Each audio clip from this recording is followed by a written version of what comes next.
अस्सलामुअलैकुम। ये जी आज का जो आपका टॉपिक है ना, आज का आपके पास टॉपिक है जी अर्हेनियस इक्वेशन। आज आपने अर्हेनियस इक्वेशंस के बारे में पढ़ना है। तो अर्हेनियस इक्वेशंस के बारे में पढ़ने से पहले जो है ना, आपको कुछ बातें पता होनी चाहिए। पहले हम उन बातों को देख लेते हैं कि वो कौन सी बातें हैं जो आपको लाजमी पता होनी चाहिए। ले जी शुरू करते हैं जी। ये जी सबसे पहला आपके पास पॉइंट्स है जी टाइप्स ऑफ लॉगरिथम। ठीक है जी, आपके पास there are two types of logarithm. Logarithm की दो टाइप्स होती है, डिस्कस करते हैं जी कौन कौन सी।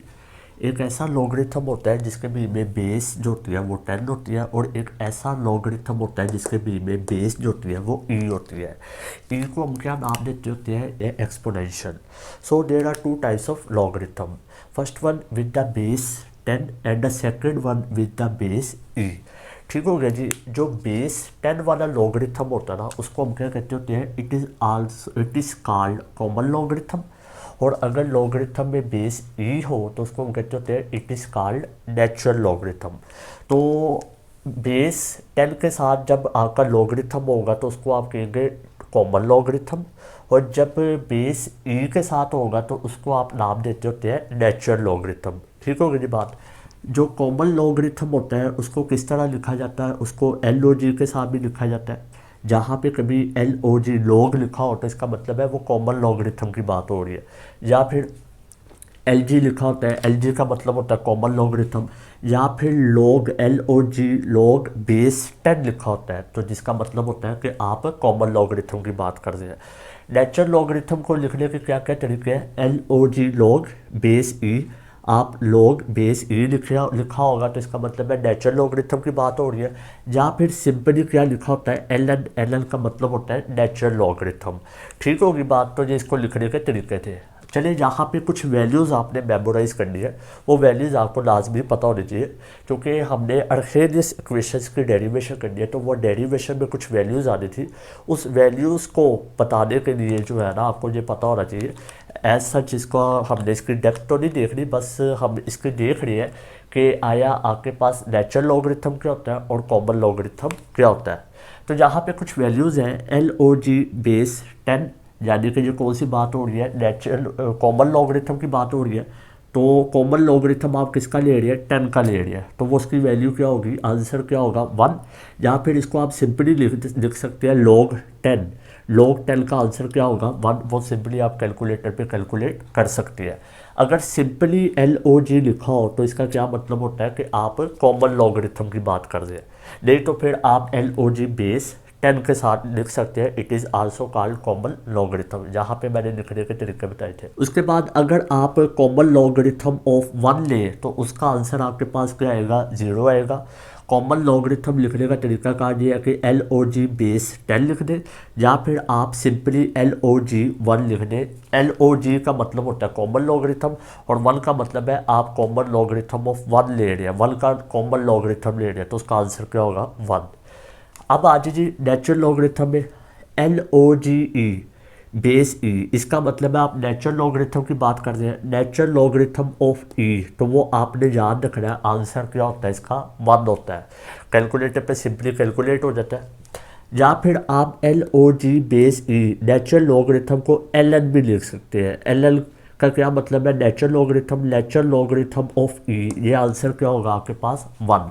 आपने ये वाला लाजमी याद रखना है कि natural logarithm of E exponential is equal to 1, इसका आंसर क्या होता है 1 होता है।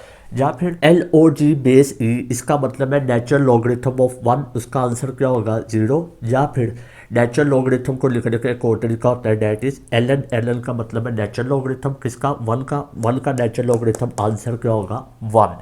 ये पहली बात आपने याद रखनी है कि L N E natural logarithm of E is equal to 1, ये आपने लाजमी याद रखना है क्योंकि डेरिवेशन में इसका यूज़ होगा।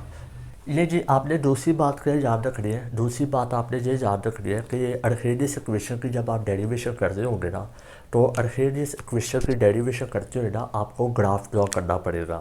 तो ग्राफ ड्रॉ करने के लिए आपको लाइन की वैल्यूज़ पता होनी चाहिए। जब आपको वैल्यूज़ पता होंगी तो फिर ही आप ग्राफ के ऊपर लाइन ड्रॉ करेंगे ना।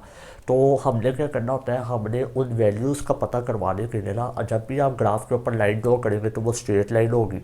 तो स्ट्रेट लाइन की वैल्यूज़ पता होगी तो आप स्ट्रेट लाइन ग्राफ के ऊपर ड्रॉ करेंगे ना। तो हम क्या करते होते हैं, हम वैल्यूज़ पता करने के लिए ना, हम जो हमारे पास इक्वेशन बनती है ना, हम उसको कंपेयर कर देते हैं स्ट्रेट लाइन इक्वेशन के साथ। जब आप स्ट्रेट लाइन इक्वेशन के साथ कंपेयर करते हैं ना, तो आपको हर पैरामीटर की ना वैल्यू पता चल जाती है।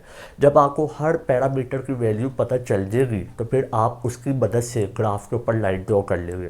फॉर एग्जांपल आप अर्हेनियस इक्वेशन कर दें, जो भी हम करेंगे, तो आपके पास कुछ इक्वेशन आएगी, आपने उस इक्वेशन को ना इस स्ट्रेट लाइन इक्वेशन के साथ कंपेयर करना है।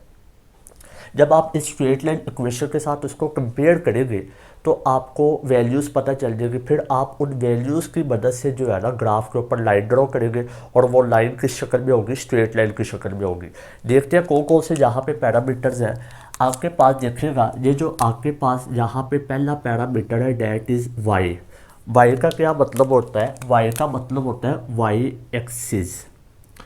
वाई एक्सिस, ठीक है, आपको वाई एक्सिस की वैल्यू मिल जाएगी। यहाँ पे आपके पास एक पैरामीटर है एक्स। एक्स का क्या मतलब होता है? एक्स का मतलब होता है एक्स एक्सिस। एक्स एक्सिस होता है। और जहाँ पे एक पैरामीटर है, उस पैरामीटर का क्या मतलब होता है? सी। सी का मतलब होता है जी इंटरसेप्ट। और कौन सा इंटरसेप्ट होता है? It is why intercept. इसका मतलब ये है कि जब आप लाइन ड्रॉ करेंगे ग्राफ के ऊपर, और वो लाइन कहीं ना कहीं वाई एक्सिस पे टच कर रही होगी, कट कर रही होगी, और जिस पॉइंट पे कट कर रही होगी उस पॉइंट को आप क्या नाम देते हो? सी। सी का मतलब है वाई इंटरसेप्ट। जब आप स्ट्रेट लाइन ड्रॉ करोगे और जब वो वाई एक्सिस पे कट कर रही होगी, जिस पॉइंट पे कट कर रही होगी उस पॉइंट को आप क्या नाम देते हो? सी। सी का मतलब होता है वाई इंटरसेप्ट। और यहाँ पे एक और पैरामीटर है, वो कौन सा पैरामीटर है? वो आपके पास पैरामीटर है एम। एम किसको कहते हैं जी? एम आपके पास होती है स्लोप। स्लोप है ना जी, आपको उस लाइन का एंगल बता रही होती है कि वो लाइन किस एंगल पे होगी, ठीक होगी, वर्टिकल होगी, हॉरिजेंटल होगी, या इंक्लाइंड होगी, ये आपको कौन बताती होती है? स्लोप। ठीक होगी बात। जब वो डेरिवेशन करेंगे फिर आपको मजीद समझ में आ जाएगी। तीसरी बात आपने ये याद रखनी है, एक्टिवेशन एनर्जी। एक्टिवेशन एनर्जी को किसके साथ डिनोट किया जाता है? ई ए के साथ। ई का मतलब है एनर्जी और ए का मतलब है एक्टिवेशन एनर्जी। एक्टिवेशन एनर्जी की ज़रा डेफिनेशन देख ले। It is the minimum amount of energy which is required to undergo a chemical reaction. आपको केमिकल रिएक्शन करवाने के लिए ना एक मिनिमम अमाउंट ऑफ एनर्जी चाहिए होती है, एक ख़ास एनर्जी चाहिए होती है। जब रिएक्शन को वो ख़ास एनर्जी मिल जाए ना तो वो रिएक्शन हो जाता है। या फिर इसको मैं सिंपली ये कहता हूँ तो ऐसी एनर्जी जो रिएक्टर को एक्टिवेट कर दे और प्रोडक्ट बना दे, उसको हम कहते होते हैं एक्टिवेशन एनर्जी। ये 3 पॉइंट्स आपने लाजमी याद रखने हैं। ले जी, अब हम अर्हेनियस इक्वेशन को शुरू करते हैं। अर्हेनियस इक्वेशन क्या चीज़ है ज़रा देखते हैं। सबसे पहली बात ये है कि जो अर्हेनियस साइंटिस्ट था ना, उसने आपको ये बात कही थी कि effect of temperature on rate constant. उसने कहा था अगर आप टेम्परेचर को चेंज करोगे, जो आपके पास रेट कांस्टेंट होता है ना, वो भी क्या हो जाता होता है? चेंज हो जाता होता है। अब रेट कांस्टेंट क्या चीज़ है? जब आप रेट इक्वेशन लिखते हैं तो वहाँ पे कांस्टेंट आता होता है, उसको हम रेट कांस्टेंट कहते हैं, या फिर स्पेसिफिक कांस्टेंट कहते हैं, या फिर हम उसको वेलोसिटी कांस्टेंट कहते हैं। अगर आपको रेट कांस्टेंट के बारे में नहीं पता तो फिर आप रेट ऑफ रिएक्शंस का एक मैंने वीडियो लेक्चर अपलोड किया हुआ है, आप उसको पहले देख लें। उसके में मैंने रेट कांस्टेंट के बारे में बताया हुआ है। ठीक होगी जी बात। तो अर्हेनियस जो था ना साइंटिस्ट, उसने आपको इफेक्ट ऑफ टेम्परेचर के बारे में बताया था। किसके ऊपर? रेट कांस्टेंट के बारे ऊपर बताया था कि टेम्परेचर का कोई ना कोई इफेक्ट होता है किसके ऊपर? रेट कांस्टेंट के ऊपर। इसका क्या मतलब हुआ है? इसका मतलब ये हुआ कि अगर आप टेम्परेचर चेंज करेंगे तो जो आपके पास के रेट कांस्टेंट है उसकी वैल्यू भी क्या हो जाएगी? चेंज हो जाएगी। तो इसका मतलब ये है कि जो आपके पास टेम्परेचर और के रेट कांस्टेंट के दरमियान कोई ना कोई क्या होगा? रिलेशनशिप होगा। Either it is direct relationship और इन्वर्स रिलेशनशिप। तभी तो टेम्परेचर क्या कर रहा है? रेट कांस्टेंट को इफेक्ट कर रहा है, उसकी वैल्यू को चेंज कर रहा है। ये आपको किसी ने बताया था? अर्हेनियस ने बताया था। चलिए अब हम अर्हेनियस की इक्वेशन देखते हैं कि आया अर्हेनियस की क्या इक्वेशन है कि is equal to A E power minus E over R T. ये आपके पास क्या चीज़ है? It is a Arrhenius equation. ठीक हो गया। अब इस अर्खेनियस इक्वेशन में ना हम हर पैरामीटर को देखते हैं कि आया कौन सा पैरामीटर किस चीज़ को डिनोट कर रहा है। ले जी पैरामीटर्स, सबसे पहले आपके पास पैरामीटर है के किस चीज़ को शो कर रहा है, डिनोट कर रहा है। जो आपके पास यहाँ पे के है वो किस चीज़ को शो कर रहा है, it is a rate constant. और जो आपके पास यहाँ पे ए है, ए किस चीज़ को डिनोट कर रहा है, रिप्रेजेंट कर रहा है, ए इज़ आ अर्खेनियस कांस्टेंट। ये आपके पास क्या चीज़ है, अर्खेनियस कांस्टेंट। अंडरस्टूड बात है। साइंटिस्ट ने जो इक्वेशन डिराइव की थी तो उसने अपने एक फैक्टर रख दिया हुआ, अपने नाम का एक पहला अल्फ़ाबेट रख दिया हुआ है, डैट इज़ ए, जिसको हम कहते होते हैं अर्खेनियस कांस्टेंट। उसके बाद यहाँ पे एक और पैरामीटर है डैट इज़ ई। ई का नाम होता है एक्सपोनेंशियल और ये बेस होता है किसका, नेचुरल लॉगरिथम का। उसके बाद आपके पास यहाँ पे क्या पैरामीटर है, ई ए। ई ए का क्या मतलब होता है, it is the activation energy. ऐसी एनर्जी जो रिएक्टेंट को एक्टिवेट कर दे और वो क्या बना दे, प्रोडक्ट बना दे, उस एनर्जी को हम क्या नाम देते होते हैं, एक्टिवेशन एनर्जी। और यहाँ पे आपके पास एक और पैरामीटर है डैट इज़ आर। आर का मतलब होता है जनरल कांस्टेंट, जिसको हम नाम देते होते हैं जनरल गैस कांस्टेंट। ठीक हो गया जी। और आपके पास यहाँ पे एक और पैरामीटर है डैट इज़ टी। टी का मतलब होता है एब्सोल्यूट टेम्परेचर। ठीक हो गई जी बात। ये मैंने सारे पैरामीटर्स का नाम बता दिए। लीजिए अब हम यहाँ पे देखते हैं रिलेशनशिप बिटवीन के एंड टी, रेट कांस्टेंट और एब्सोल्यूट टेम्परेचर के दरमियान क्या रिलेशन है, या फिर के रेट कांस्टेंट और एक्टिवेशन एनर्जी के दरमियान क्या रिलेशनशिप है। चलिए इक्वेशन को ऊपर ज़रा नोट करें। के इज़ इक्वल टू ए का मतलब है अर्खेनियस इक्वेशन, इन टू यहाँ पे ये दोनों मल्टीप्लाई हो रहे हैं, इनटू एक्सपोनेंशियल। ई का मतलब होता है एक्सपोनेंशियल, या फिर ये क्या होता है, it is the base of natural logarithm. E की power minus E A over R T. ठीक हो गई जी बात। लीजिए अब आपने के का इस ई ए के साथ रिलेशन देखना है, आपने इस के का इस टी के साथ रिलेशन देखना है। ठीक होगी बात। अगर आपने इस के का इस ई ए के साथ एक्टिवेशन एनर्जी के साथ और टी के साथ रिलेशन देखना है तो आप ऐसा करें, आप कुछ देर के लिए ना इस फैक्टर को भूल दें, ये वाले फैक्टर को, ए को भूल दें और कुछ देर के लिए आप इस ई को भूल दें। लीजिए फ़र्ज़ करें कि जो आपका के है वो बराबर है किसके, इक्वल टू है E A over R T. अगर आपने के को फ़र्ज़ कर लिया K is equal to minus E A over R T, then K is inversely proportional to the T. K क्या होगा, के टी के क्या होगा, इनवर्सली प्रोपोर्शनल होगा। लेकिन जो यहाँ पे नेगेटिव साइन है वो नेगेटिव साइन क्या काम कर रहा होगा, वो नेगेटिव साइन हर रिलेशन को ऑपोजिट कर रहा होगा। अब आपने फ़र्ज़ कर लिया K is equal to minus E A over R T, then K will be inversely proportional to the T. K T के इन्वर्सली प्रोपोर्शनल होगा, लेकिन due to the presence of negative sign की वजह से के और टी के दरमियान इन्वर्स रिलेशन नहीं रहा। के और टी के दरमियान कौन सा रिलेशन हो गया, डायरेक्ट रिलेशन हो गया due to the presence of negative sign. इसका मतलब ये है कि जो आपका के है वो डायरेक्टली प्रोपोर्शनल होता है टेम्परेचर के। तो इसका मतलब ये है कि अगर आप टेम्परेचर चेंज करोगे तो रेट कांस्टेंट चेंज होगा, टेम्परेचर बढ़ाओगे तो रेट कांस्टेंट बढ़ेगा, टेम्परेचर कम करोगे तो रेट कांस्टेंट की वैल्यू कम होगी। दूसरा, अब आपने फ़र्ज़ कर लिया कि is equal to minus E A over R T. E A आपके पास क्या चीज़ है, एक्टिवेशन एनर्जी।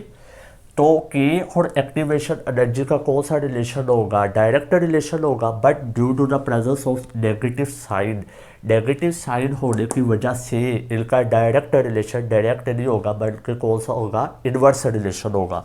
तो यहाँ पे आपके पास क्या आ जाएगा कि inversely proportional to the activation energy. Activation energy के वो क्या होगा, इन्वर्सली प्रोपोर्शनल होगा। अगर एक्टिवेशन एनर्जी बढ़ेगी तो के की वैल्यू कम होगी, अगर एक्टिवेशन एनर्जी कम होगी तो के की वैल्यू क्या होगी, ज़्यादा होगी। लीजिए अब आपने क्या करना है, अब आपने अर्खेनियस कांस्टेंट और एक्टिवेशन एनर्जी को कैलकुलेट करना है। उसको कैलकुलेट करने का तरीकाकार कौन सा होता है, ग्राफिकल मेथड। आप उसको ग्राफिकली आप उसको क्या कर सकते हैं, कैलकुलेट कर सकते हैं। किसको, ए को, ए का क्या मतलब होता है अर्हेनियस कांस्टेंट, और किसको, ई ए को, ई का क्या मतलब होता है एक्टिवेशन एनर्जी। चलिए अब हम ग्राफिकल मेथड स्टार्ट करते हैं।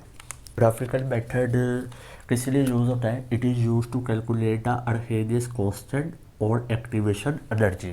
सबसे पहले अब जहाँ पे अर्हेनियस इक्वेशन को दोबारा लिख लेते हैं। अर्हेनियस इक्वेशन किसके बराबर होती है, K is equal to A into E power minus E A over R T.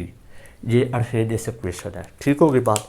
आपने किस चीज़ को कैलकुलेट करना है, आपने अर्हेनियस कांस्टेंट को कैलकुलेट करना है, और आपने किस चीज़ को कैलकुलेट करना है, एक्टिवेशन एनर्जी को कैलकुलेट करना है।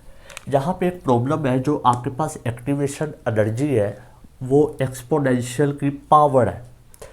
ये पूरा जो फैक्टर है ना, ये वाला पूरा फैक्टर, इसको हम कहते होते हैं ये पावर है, और ये किसकी पावर है, एक्सपोनेंशियल की पावर है। ठीक होगी बात। तो आपने इसको कैलकुलेट करना है, किसको कैलकुलेट करना है, एक्टिवेशन एनर्जी को कैलकुलेट करना है। तो एक्टिवेशन एनर्जी तो यहाँ पे पावर में है, तो अब आपने क्या करना है, इसको किसी तरीके से ना बाहर लाना है, नीचे लाना है, बेस बनाना है। इसको पावर से कहाँ पे शिफ्ट करना है, बेस में शिफ्ट करना है, फिर ही आप इसको कैलकुलेट कर सकेंगे। उससे पहले, उसको करने से पहले मैं यहाँ पे आपको एक चीज़ बता दूँ, नोट, कि ये जो आपके पास होता है ना ई की power minus E A over R T, इसको हम नाम देते होते हैं इस कॉल्ड बोल्ट्जमैन फैक्टर नाम देते होते हैं। ये चीज़ आपने याद रखनी है, जो आपके एंटी टेस्ट के हवाले से बड़ा एक इंपॉर्टेंट एमसीक्यूज है कि ई की power minus E A over R T को हम क्या नाम देते होते हैं, बोल्ट्जमैन फैक्टर। ले जी, इसको मैं नाम दे देता हूँ। ये आपके पास है जी इक्वेशन 1, ये इक्वेशन 1 है। अब हमने क्या काम करना है, जो पावर है एक्टिवेशन एनर्जी, उसको हमने किसी तरीके से बेस बनाना है। हम ऐसा करते हैं, taking natural log on both side, हम दोनों तरफ नेचुरल लॉग ले लेते हैं। ले जी, natural log L N K is equal to L N A into E power minus E A over R T, ये आपके पास आ जाएगा। अब आप जहाँ पे सवाल करेंगे कि सर कि नेचुरल लॉग क्यों लिया है, कॉमन लॉगरिथम क्यों नहीं लिया, तो वो मैं अभी बताता हूँ। फिलहाल आपने जहाँ पे क्या लेना है, नेचुरल लॉग लेना है। ले जी, आगे आपके पास क्या आ जाएगा, natural log K is equal to natural log. अब ये दोनों मल्टीप्लाई हो रहे हैं, तो चाहे नेचुरल लॉग हो चाहे कॉमन लॉग हो, दोनों के लास्ट सेम ही होते हैं। दोनों मल्टीप्लाई हो रहे हैं तो दोनों क्या हो जाएंगे, प्लस हो जाएंगे, L N A plus L N E power minus E A over R T. ठीक हो गई जी बात। आगे चलते हैं।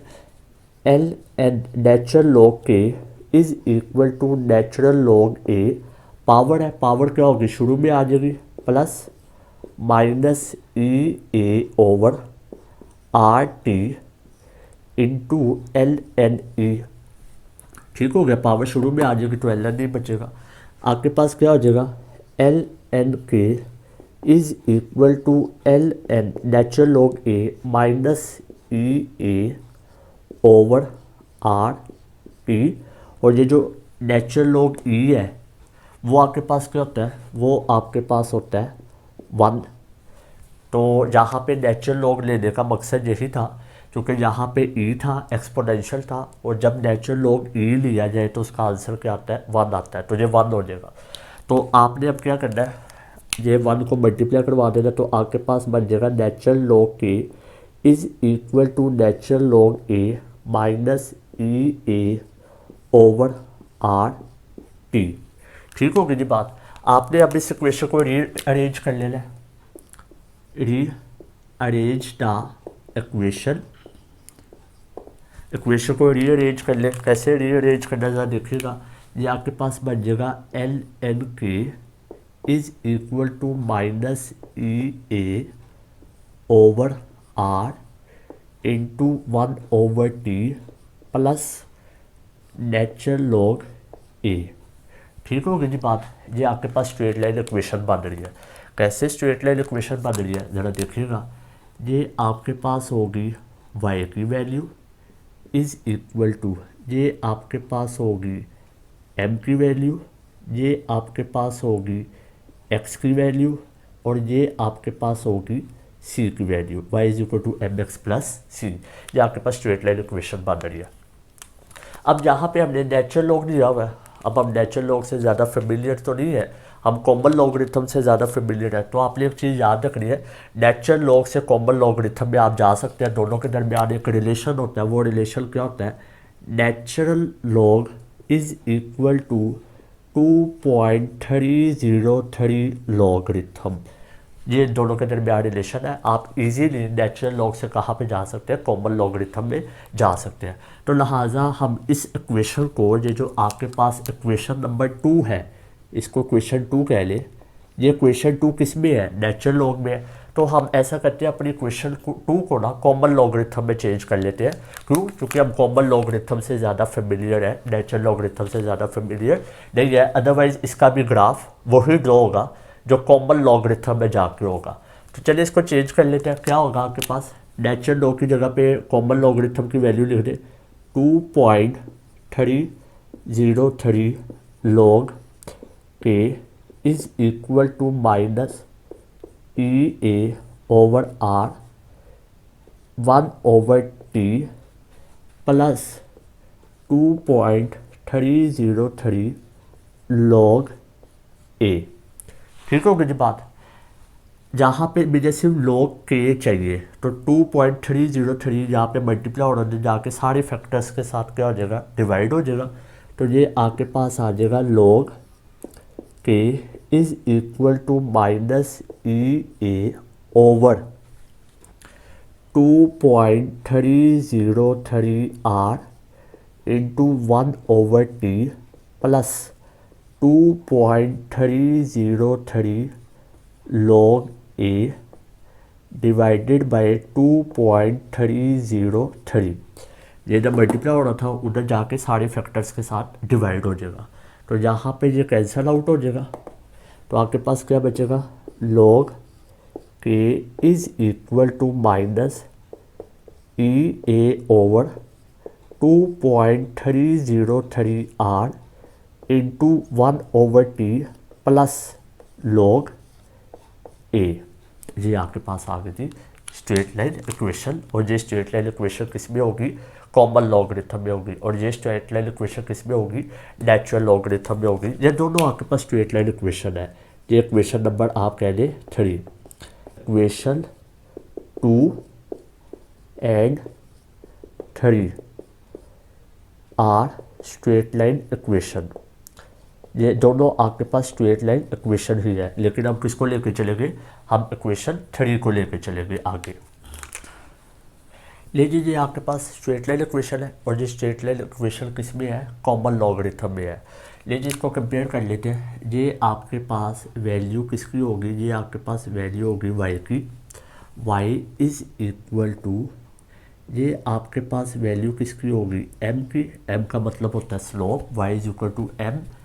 ये आपके पास वैल्यू किसकी होगी? x की। y is equal to mx plus, और ये आपके पास वैल्यू किसकी होगी? c की। c का मतलब होता है इंटरसेप्ट, और कौन सा इंटरसेप्ट होता है? y इंटरसेप्ट होता है। तो ये आपके पास वैल्यूज़ आ जाएगी। आप इस वैल्यू की मदद से ग्राफ ड्रॉ करेंगे। लीजिए शुरू करते हैं जी ग्राफ। लीजिए ये आपका ग्राफ ड्रॉ होगा। ठीक हो गया? ये आपके पास कौन सा एक्सिस होगा? It is the positive x axis, और ये आपके पास होगा वाई एक्सिस। ठीक होगी बात? लीजिए आपने इसकी स्ट्रेट लाइन ड्रॉ कर दिया, और ये आपके पास स्ट्रेट लाइन पर सबसे पहले देख लें वाई एक्सिस पे आपने किसको लेना है? वाई एक्सिस पे आपने लेना है log k को। ये आपके पास होगा log k। ठीक है? और x एक्सिस पे आपने किसको लेना है? 1/T को लेना है। आप y एक्सिस पे log k को लेंगे, x एक्सिस पे 1/T को लेंगे।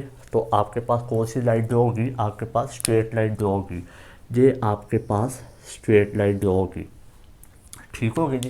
ये आपके पास स्ट्रेट लाइन ड्रॉ होगी, और जहाँ पे ये स्ट्रेट लाइन इंटरसेक्ट कर रही होगी, ये इस पॉइंट को आप क्या नाम देंगे? C। और C जहाँ पे क्या होगा? log A होगा, जिसको हम कहते होते हैं y इंटरसेप्ट। ये आपके पास y इंटरसेप्ट है। ठीक होगी बात? अब ये आपके पास बचे एम। अच्छा, स्लोप फाइंड आउट करने का, एम को हम कहते होते हैं स्लोप। स्लोप फाइंड आउट करने का एक और तरीका कार होता है, वो ज़रा सुन ले। जब आपके पास ये स्ट्रेट लाइन इक्वेशन ड्रॉ हो जाएगी ना, अब कोई ना कोई आपके पास वाई की वैल्यू होगी और कोई ना कोई आपके पास एक्स की वैल्यू होगी। अब हमारे पास ये तो हम हाइपोथेटिकली ड्रॉ कर रहे हैं, फर्जी ड्रॉ कर रहे हैं। अदरवाइज आपके पास log k की कोई ना कोई वैल्यू होगी और x 1/t की कोई ना कोई वैल्यू होगी, तो आपके पास ऐसे स्ट्रेट लाइन ड्रॉ होगी। आपने उस स्ट्रेट लाइन का एम मालूम करना है। एम का मतलब है स्लोप मालूम करनी है। तो स्लोप मालूम करने का तरीका कार ये होता है कि जो आपके पास स्ट्रेट लाइन ड्रॉ होगी ना, आप उसके ऊपर एक फर्जी लाइन ड्रॉ करें। ये लाइन ड्रॉ करें, ये लाइन जो होगी ना, ये वाली, ये एक्स एक्सिस के बिल्कुल पैरेलल होगी। ठीक होगी बात। आपने log k की वैल्यू और 1/t की वैल्यू से ना स्ट्रेट लाइन ड्रॉ करनी है। जब स्ट्रेट लाइन ड्रॉ कर लेंगे तो उसकी स्लोप फाइंड आउट करने के लिए ना आपने उस स्ट्रेट लाइन के ऊपर एक फर्जी लाइन ड्रॉ करनी है, इमेजिनरी लाइन। ठीक होगी बात। ये इमेजिनरी लाइन एक्स एक्सिस के क्या होगी, पैरेलल होगी। ठीक होगी। फिर आपने जो है ना अपनी लाइन और इस इमेजिनरी लाइन, ये स्ट्रेट लाइन और इस इमेजिनरी लाइन के दरमियान एंगल मालूम करना है, थीटा मालूम करना है। आपने उस थीटा का क्या ले लेना है, टैन थीटा ले लेना है। ठीक हो गया। और जो टैन थीटा होगा वो आपको किसकी वैल्यू देगा, एम की वैल्यू देगा। और हमारे पास एम की वैल्यू है और वो कितनी है, -EA/2.303 आर। ये आपके पास वैल्यू मौजूद है। ठीक होगी। अगर ये वैल्यू ना होती तो आपने थीटा मालूम करना था, उसका टैन थीटा लेना था, तो आपके पास कौन सी वैल्यू आनी थी, -EA/2.303 आर, ये वैल्यू आनी थी। ठीक होगी बात। यानी कि जो आपके पास स्लोप की वैल्यू है, आपके पास स्लोप की क्या वैल्यू है, -EA/2.303 आर। अगर आप चाहें तो यहाँ से एक्टिवेशन एनर्जी की वैल्यू निकाल सकते हैं। ये जहाँ पे डिवाइड हो रहा है वहाँ पे जाके क्या हो जाएगा, multiply -EA is equal to slope multiply 2.303 R. Activation energy को पॉजिटिव करना है, दोनों साइड्स को नेगेटिव के साथ मल्टीप्लाई करवा दो। EA is equal to minus slope into 2.303 R. Activation energy की ये वैल्यू आ जाएगी। ठीक हो गया। अब हर रिएक्शन के लिए एक्टिवेशन एनर्जी की वैल्यू डिफरेंट होती है, तो इसका मतलब है उनकी स्लोप भी क्या होगी, डिफरेंट होगी। हर रिएक्शन के लिए ये लाइन अलग होगी। अच्छा, यहाँ पे एक और मैं बात बता दूँ कि ये जो आपके पास स्ट्रेट लाइन ड्रॉ हुई है, अगर आप ज़रा इनके एंड्स पॉइंट देखें, ये एंड पॉइंट और ये एंड पॉइंट देखें, किस क्वाड्रेंट में जा रहा है, सेकंड क्वाड्रेंट में जा रहा है, और ये किस क्वाड्रेंट में जा रहा है, फोर्थ क्वाड्रेंट में जा रहा है। ऐसा क्यों? क्योंकि जो आपका टैन थीटा था वो क्या था, नेगेटिव। और टैन नेगेटिव किस किस क्वाड्रेंट में होता है, सेकंड क्वाड्रेंट में होता है और फोर्थ क्वाड्रेंट में होता है। ठीक होगी बात। तो जो आपके पास स्ट्रेट लाइन जो होगी उसके एंड्स पॉइंट किस किस क्वाड्रेंट में जा रहे होंगे, सेकंड और फोर्थ। क्यों? क्योंकि आपके पास जो जहाँ पे टैन थीटा था वो क्या था, नेगेटिव था। ठीक होगी बात। जो आपके पास एक्टिवेशन एनर्जी है वो स्लोप पे डिपेंड करती है। हर रिएक्शन की एक्टिवेशन एनर्जी अलग होती है, तो उनकी स्लोप भी क्या होगी, अलग होगी, और उनकी जो लाइन है वो भी क्या होगी, अलग होगी। उसके बाद आपने क्या काम करना होता है, उसके बाद आपने ये काम करना होता है, यूनिट्स ऑफ स्लोप। स्लोप के क्या यूनिट्स हैं, ले जी। स्लोप किसके बराबर है जी आपके पास, slope is equal to activation energy over R. यही है ना, activation energy over R. Minus और उस वैल्यू को इग्नोर करें क्योंकि हमने यूनिट्स निकाल लिया। तो स्लोप के आपके पास यूनिट्स हो गए, एक्टिवेशन एनर्जी का यूनिट जूल पर मोल और आर का यूनिट जूल पर केल्विन पर मोल। पर मोल से कैंसिल, जूल से कैंसिल, तो आपके पास स्लोप के क्या यूनिट्स आ जाएंगे, केल्विन। ठीक हो गया। जहाँ पे जूल पर मोल है आपके पास आंसर आएगा तो आप उसको किलो जूल पर मोल में भी चेंज कर सकते हैं। नहीं तो अगर आपके पास जूल पर मोल है ये एक्टिवेशन एनर्जी, तो आप उसको किलो जूल पर मोल में भी कन्वर्ट कर सकते हैं। It doesn't matter. तो स्लोप का क्या यूनिट है आपके पास, केल्विन है। ठीक हो गया जी। ये मैंने इसके नोट्स प्रोवाइड कर दिए हैं लेक्चर के बिल्कुल एंड पे। अगर आपको कोई बात समझ में ना आए तो आप नीचे कमेंट्स में पूछ लें या फिर आप फेसबुक की आईडी पे पूछ सकते हैं। ठीक है जी, अपना ख्याल रखिएगा। अल्लाह हाफिज़।